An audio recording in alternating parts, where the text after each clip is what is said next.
Well, just getting, had our game yesterday, came in last night after the game.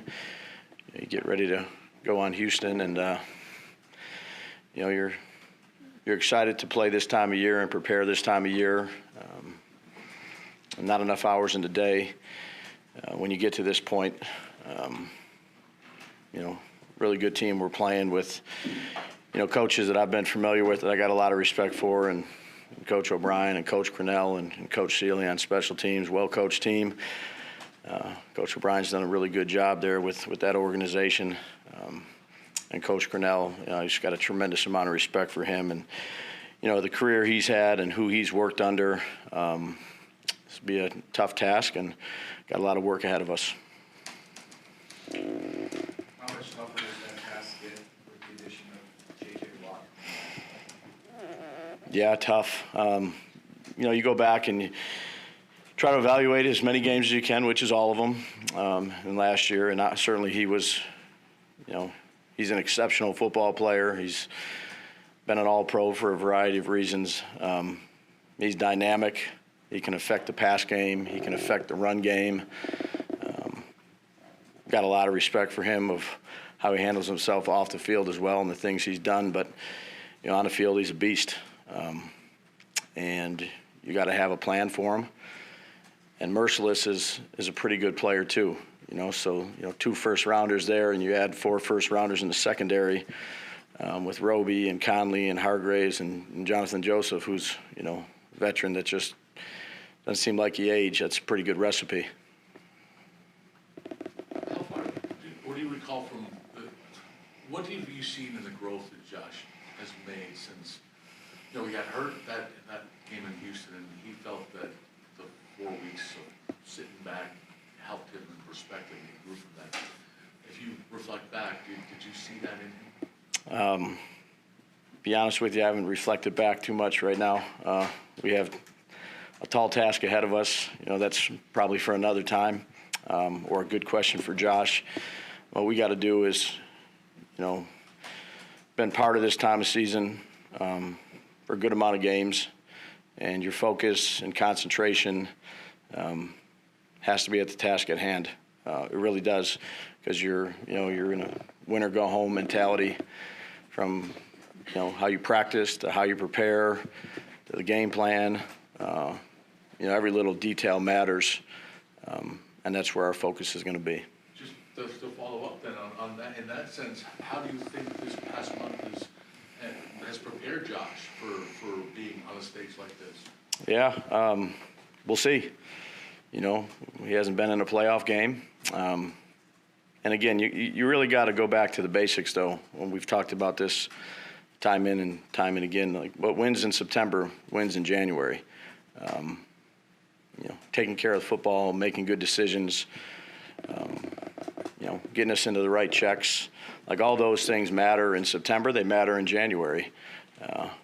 So you're sitting up there game planning. You got anywhere between, call it 60, 75 plays of a season.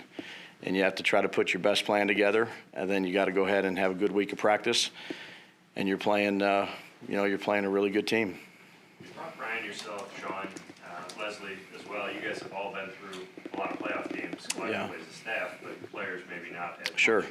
So what do you try to get through to them, knowing your experience? Yeah, I'm not really sure how much that matters at the end of the day. I worked for a guy who, has a lot of playoff games underneath his belt, and the message that I took from him is you can only control what you can control, and that's this week. It's not, where you play and when you play. You got to take care of your job and do it to the best of your ability. One game really has no bearing on the next.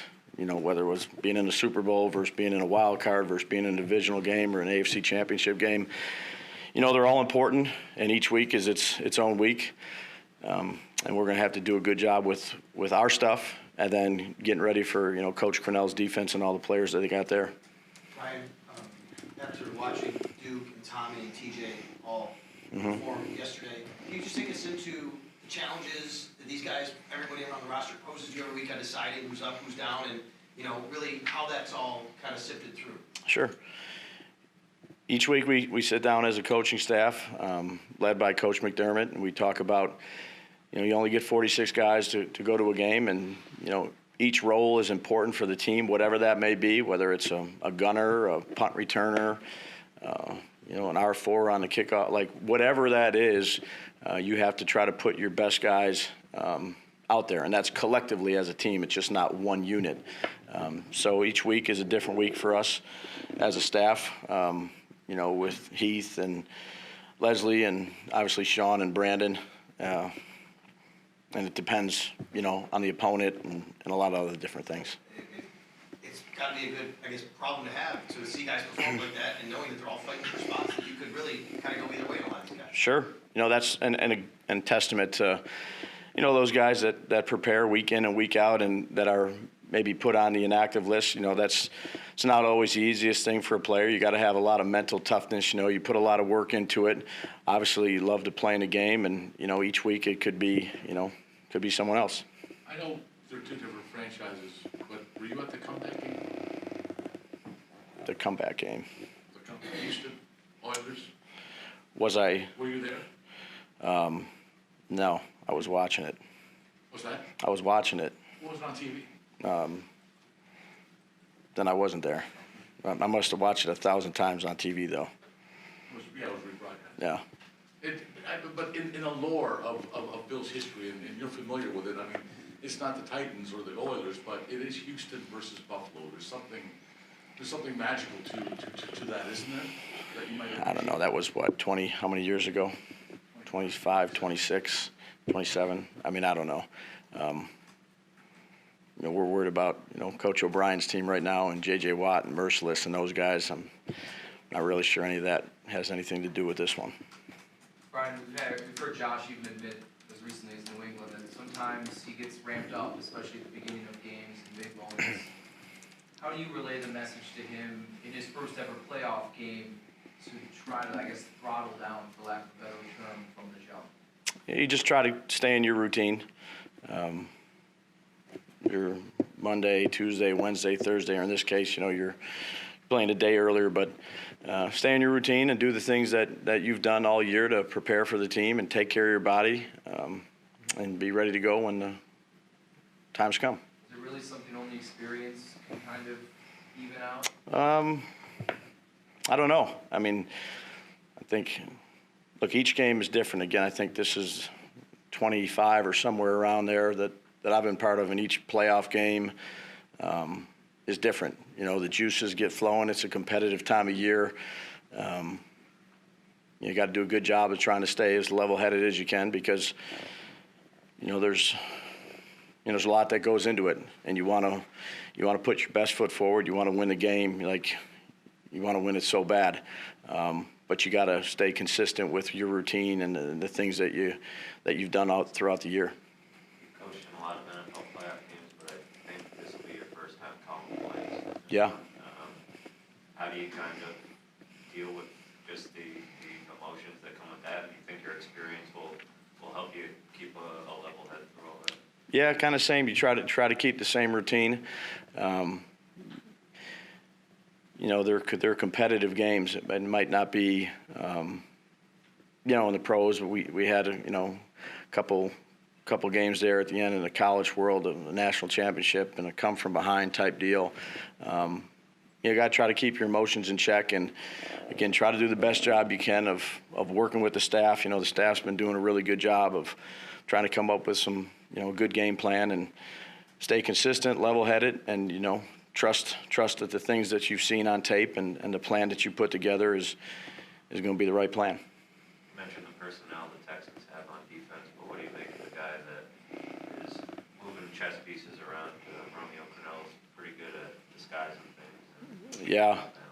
I'll say this. I have so much respect for Romeo, his family, the type of man he is. He's an unbelievable person. He's an unbelievable football coach. I was, a young coach in this league, and he was a defensive coordinator, and I was actually working as a defensive assistant.